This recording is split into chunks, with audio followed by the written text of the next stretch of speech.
డిసెంబర్‌లో తెలంగాణ ప్రభుత్వం సర్పంచ్ ఎలక్షన్‌లకు వెళ్తామని చెప్పి కూడా నిన్న క్యాబినెట్‌లో నిర్ణయం తీసుకుంది. దానిపైన బీసీ సంఘాలైతే ఆగ్రహం వ్యక్తం చేస్తున్నాయి. 42% రిజర్వేషన్లు కల్పించకుండానే పార్టీ పరంగా 42% ఇచ్చడం అన్యాయమని, మాకు చట్టపరంగా కూడా రిజర్వేషన్లు కావాలని కూడా చెప్తున్నారు. మనతో మాట్లాడడానికి బీసీ సంఘం జాతీయ అధ్యక్షులు జాజుల శ్రీనివాస్ గారు ఉన్నారు. ఆయన అడిగి తెలుసుకుందాం. అన్న, నిన్న కూడా క్యాబినెట్ మీటింగ్ జరిగి వచ్చే నెలలో సర్పంచ్ ఎలక్షన్‌లకు వెళ్తామని చెప్పింది.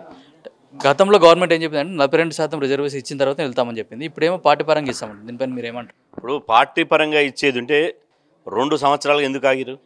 పార్టీ పరంగా ఇచ్చేది ఉంటే 2 సంవత్సరాల సంధి ఆగవలసినటువంటి బాధ్యత ఏమొచ్చింది? ఇవాళ మీరు చిత్తశుద్ధిగా అనుకుంటే 2 సంవత్సరాలు ఆగిరు, 2 నెలలు ఆగలేరా? మేము చెప్పినాం, ప్రభుత్వానికి కూడా స్పష్టంగా చెప్పినాం. మీరు ఇప్పుడు పార్లమెంటు సమావేశాలు జరుగుతున్నాయి డిసెంబర్ 1 నుంచి. కోర్టులో కూడా 24 తారీఖు నుంచి కోర్టులో కూడా ఆర్గ్యుమెంట్స్ నడుస్తాయి.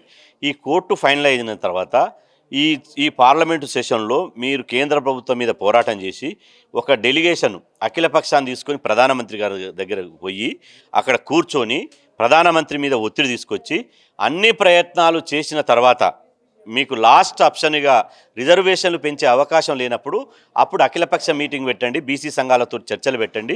అప్పుడు మాత్రం మీరు ఎన్నికలకు పోవాలి తప్ప ఈ ముందుగాతన ఎన్నికలకు పోతే మాత్రం బీసీ సమాజం ఎట్టి పరిస్థితుల్లో ఒప్పుకోదని చెప్పిన. అయినా కూడా జూబ్లీహిల్స్ ఎన్నికల బలుపుతోటి వాపును చూసి బలుపు అనుకొని మేము ఎన్నికలలో గెలిచినాం, మేము స్థానిక సంస్థల ఎన్నికలకు పోతాం, దానికి పెద్ద పోజు కొట్టి మేము 3,000 కోట్లు ఆగిపోయినాయి. 2,40,000 కోట్ల రాష్ట్ర బడ్జెట్లో 3,000 కోట్లు ఎంత? 1%. మీకు అనుకుంటే బిచ్చం అడిగిస్తాం కదా. మేము 3 కోట్ల మంది బీసీలో ఉన్నాం. మనిషికి రూపాయి వేసుకుంటే 3,000 కోట్లు అవుతాయి. మనిషికి రూపాయి వేసుకున్నా 3,000 కోట్లు అవుతాయి. ఆ 3,000 కోట్లు మేము బిచ్చం అడిగిస్తాం కదా మీకు, మీ దగ్గర లేకపోతే. ఇవాళ బీసీలను 3,000 కోట్ల గురించి 3 కోట్ల మంది బీసీలకు గొంతుకు వస్తారా? తడిగుడ్డతోటి గొంతుకు వస్తారా? ఇది ఎక్కడి న్యాయం? ఇవాళ మేము అడుగుతున్నాం, మీ రాహుల్ గాంధీ గారు ఎవరి వాటా వాళ్ళకు కావాలి, జనగణన కులగణన జరగాలంటున్నాడు. మరి 42% ఏ క్రైటీరియాతో ఇస్తారు? తెలంగాణలో మీరు చేసిన కులాల లెక్కల ప్రకారమే ఆ 4-5% తగ్గించి చూపించారు బీసీ సమాజం. 60% బీసీలు. మరి మీకు చిత్తశుద్ధి ఉంటే 60% అన్నా చెప్పాలి కనీసం. 60% చెప్పకుండా 42% ఏంటో చెప్తారు? 42% మీరు చెప్తున్నారు కదా. అందరూ రెడ్డి ఎమ్మెల్యేలు ఉన్నారు, అందరూ రెడ్డి మంత్రులు ఉన్నారు. వాళ్ళు ఇస్తారా బీసీలకు టికెట్లు? అదేవిధంగా పార్టీల పరంగా జరుగుతాయి ఎన్నికలు, గుర్తులు లేకుండా సింబల్ లేకుండా జరుగుతాయి. ఇలా సింబల్ లేనటువంటి వాళ్ళు మీరు ఇచ్చేదేంది? మీరు ఇయ్యనటువంటి సమాజంలో పోయినసారి ఎన్నికల్లో, పంచాయతీరాజ్ ఎన్నికల్లో బీసీలు 52% గెలిచారు సర్పంచులు. మీరు ఇవ్వాల్సినటువంటి పరిస్థితి లేదు. మీరు ఇంకా 42% అని చెప్పి 30% ఇచ్చి 30%లో మళ్ళీ ఇండిపెండెంట్లను పెట్టి మీరే ఒడగొట్టి బీసీలను రాజకీయంగా బొందబెట్టాలని చూస్తున్నారు. ఇప్పుడు పార్టీ పరంగా జరగనప్పుడు దాటికి రిజర్వేషన్లు ఇస్తానని ఎట్లా చెప్తున్నారు సీఎం రేవంత్ రెడ్డి? ఇప్పుడు మేము బీసీ సమాజాన్ని మోసం చేయడానికి, బీసీ సమాజాన్ని నేను ఇంతకుముందు చెప్పిన, తెలంగాణలో గ్రామ దేవతకు కోని కోసే ముందు నీళ్లు దాపుతారు.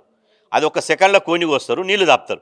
బీసీ సమాజాన్ని కొయ్యాలి కాబట్టి బీసీలకు 42% ఇస్తాం, పార్టీ పరంగా ఇస్తామని. 42% కాదు, మీరు 60% ఇవ్వాలి. 60% ఎక్కడెక్కడ ఇస్తున్నారో మీరు ప్రకటించాలి. మండలాల వారికి ఎక్కడ ఇస్తున్నాం, జిల్లాల వారికి ఎక్కడ ఇస్తున్నాం, అదేవిధంగా ఏ గ్రామ పంచాయతీ ఇస్తున్నాం, దాని ఆధారంగా మీరు అది ఏమీ ఎక్సర్సైజ్ లేకుండా, అది ఏమీ ప్రకటించకుండా రవరాత్రి కాడ క్యాబినెట్ పెట్టి దొంగరాత్రి కాడ అర్ధమరాత్రి కాడ అందరు నిద్రపోయిన సమయంలో మేము సర్పంచ్ ఎన్నికలకు పోతున్నామని మీరంటారు. మీరు రేవంత్ రెడ్డి తానే అంటే ఢిల్లీలో ఉన్నటువంటి కిషన్ రెడ్డి గారు ఆయన ఢిల్లీలో కూర్చొని స్థానిక సంస్థల ఎన్నికలకు పెట్టాలి, గ్రామ పంచాయతీలకు నిధులు రావడం లేదు, గ్రామ పంచాయతీలకు అది రావడం లేదు, ఇది రావడం లేదు అంటున్నాడు. కాబట్టి వీళ్ళందరూ రేవంత్ రెడ్డి, కిషన్ రెడ్డి, పొంగులేటి శ్రీనివాస్ రెడ్డి, మెగా కృష్ణారెడ్డి, ఇంకొక రెడ్డి, కోర్టుల కేసులు వేసినటువంటి మాధవరెడ్డి, గోపాల్ రెడ్డి, ఈ రెడ్లంతా మొత్తం బీసీల గొంతు కోయడానికే వీళ్ళ పవర్ను ఉపయోగించరు. చట్టపరంగా ఇస్తే రెడ్లకు అగ్రవర్ణాలకు అన్యాయం జరుగుతుందని చెప్పేసి ఇప్పుడు పార్టీ పరంగా ఇస్తా అనుకుంటున్నారు. ఇప్పుడు పార్టీ పరంగా అనేది అది కాలం చెల్లిన సిద్ధాంతం. పార్టీ పరంగా ఇస్తే బీసీలకు న్యాయం జరగదు. మీరు పార్టీ పరంగా ఉంటే 42% ఏ విధంగా ఇస్తారు? మీరు పార్టీ పరంగా ఉంటే ఒక ఆప్షన్ ఉండే కదా. ఇప్పుడు ప్రభుత్వం ఎన్నికలకు ఎప్పుడు పోవాలి? అన్ని దారులు మూసుకుపోయినాక పోవాలి. కానీ దారులు ఇప్పుడు కోర్టులో కంప్లీట్ కాలేదు. అదేవిధంగా పార్లమెంటు నడుస్తుంది. ఒక పార్లమెంటులో కేంద్రం మీద అఖిల పక్షాన్ని తీసుకుపోయి యుద్ధం చేయాల్సినటువంటి మీరు ఆ దారి మూసేసారు. మీరు ఆ ప్రయత్నం చేయలేదు. పార్లమెంటుకు పోవాల్సిన వాళ్ళు, అఖిల పక్షాన్ని తీసుకుపోవాల్సిన వాళ్ళు తీసుకుపోలేదు. అదేవిధంగా ఇవాళ హైకోర్టులో కొట్లాడవలసినటువంటి వాళ్ళు కొట్లాడడం లేదు. అంటే మీరు చేతులు ఎత్తేసినట్టే కదా. అంటే బీసీలకు డోకా చేసినట్టే కదా, బీసీలను మరొకసారి నమ్మించి గొంతు కోసినట్టే కదా. అంటే మీరు బీసీలను పచ్చి మోసం చేస్తున్నా, బీసీలను నమ్మించి గొంతు కోస్తున్నా మేము ఊరుకోవాలనా? అందుకని ప్రజాస్వామ్యబద్ధంగా మేము పోరాటం చేస్తాం. అంటే బీసీలను ఎలక్షన్ల కోసం, ఓట్ల కోసం వాళ్ళని అడ్డుపెట్టుకొని అధికారంలోకి రావడానికి కేవలం రాజకీయ పార్టీలు బీసీలను వాడుకుంటున్నాయి అనుకుంటున్నారు మీరు? ఇప్పుడు రాజకీయ పార్టీలు తమ అవకాశవాదంతో ప్రయత్నం చేస్తున్నాయి, కుమ్మక్కు రాజకీయాలకు తెరలేపినాయి. ఇవాళ ఇక్కడ గల్లీలో కాంగ్రెస్ బీజేపీ కొట్లాడుకుంటున్నాయి, కానీ ఢిల్లీలో కలిసినాయని ఇప్పుడు తెలిసిపోయింది కదా. కిషన్ రెడ్డి గారు అక్కడ మాట్లాడుతారు, రేవంత్ రెడ్డి గారు ఇక్కడ నిర్ణయాలు తీసుకుంటానంటే మీరు కూడబలుక్కొని మీరు మాట్లాడుకొని అనుకున్నారు కదా. అంటే బీసీ సమాజాన్ని మోసం చేసినట్టే కదా. కాబట్టి మీరు ఈ కుట్రను బీసీ సమాజం గమనిస్తుంది. బీసీలు ఏమి తెలివి తక్కువలు ఏం కాదు, బీసీలు యువత ఉన్నది, మంచి చదువుకున్న వాళ్ళు ఉన్నారు, ఉద్యోగులు ఉన్నారు. బీసీ సమాజం రోజు సోషల్ మీడియా చూస్తున్నారు, టీవీ ఛానల్ చూస్తున్నారు, పేపర్ చదువుతున్నారు. మీ దొంగ నాటకాలన్నీ తెలుసు.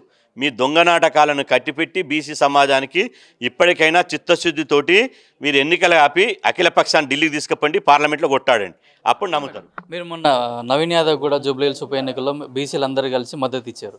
నవీన్ యాదవ్ గెలిస్తే బీసీలకు రిజర్వేషన్ వస్తాయని చెప్పి కూడా మీరు కొన్ని సందర్భాలలో ప్రెస్ మీట్ పెట్టి కూడా చెప్పారు. ఆయన గెలిచిన వెంటనే మేము సర్పంచ్ ఎలక్షన్లో పోతున్నాం అంటే బీసీలకు నమ్మక ద్రోహమే కదా. మీరు మద్దతు ఇచ్చి కూడా ఫలితం లేకుండా పోతుంది. ఇప్పుడు మా ఫైటింగ్ ఎట్లుంటుందంటే ఇష్యూ బేస్డ్ ఫైటింగ్ ఉంటుంది. మేము పెళ్లికి అదే మంత్రం, సావుకు అదే మంత్రం చదవం.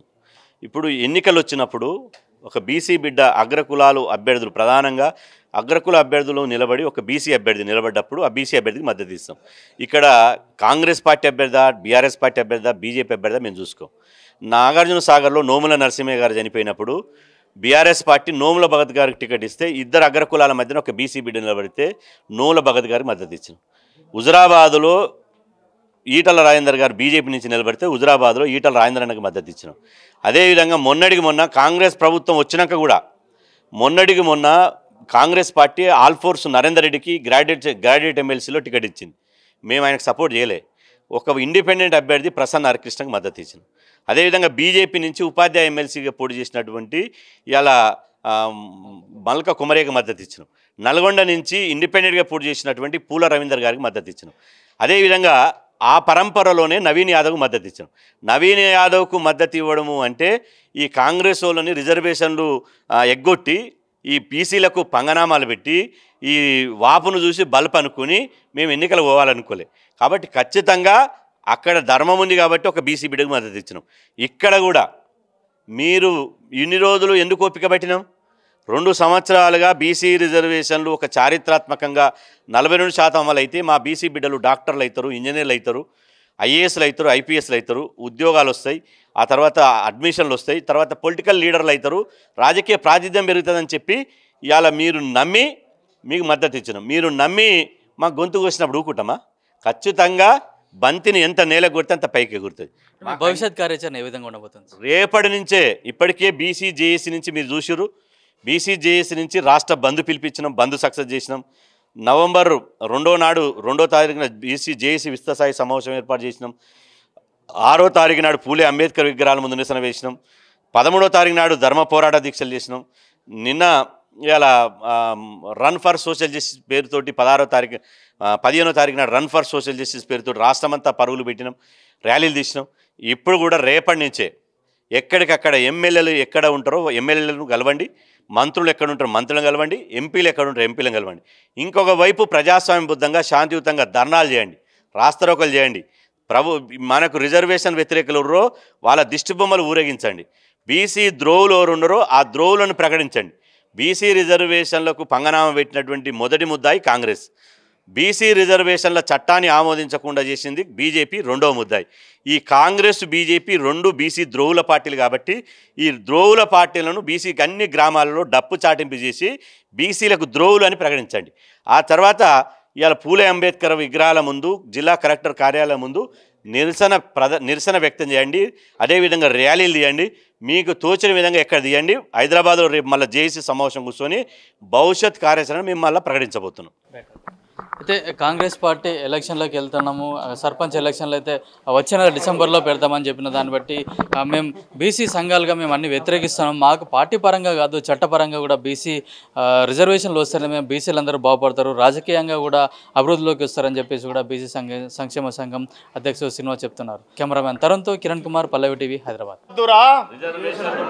పార్టీల పరంగా వద్దురా, చట్టపరంగా ముద్దురా, పార్టీల పరంగా వద్దురా, చట్టపరంగా ముద్దురా, పార్టీల పరంగా వద్దురా, చట్టపరంగా ముద్దురా. బీసీ కులాల ఐక్యత, రిజర్వేషన్ వ్యతిరేకులారా, రిజర్వేషన్ వ్యతిరేకులారా, ఖబర్దార్ బీసీ వ్యతిరేక కాంగ్రెస్ బీజేపీ పార్టీ నేతలారా.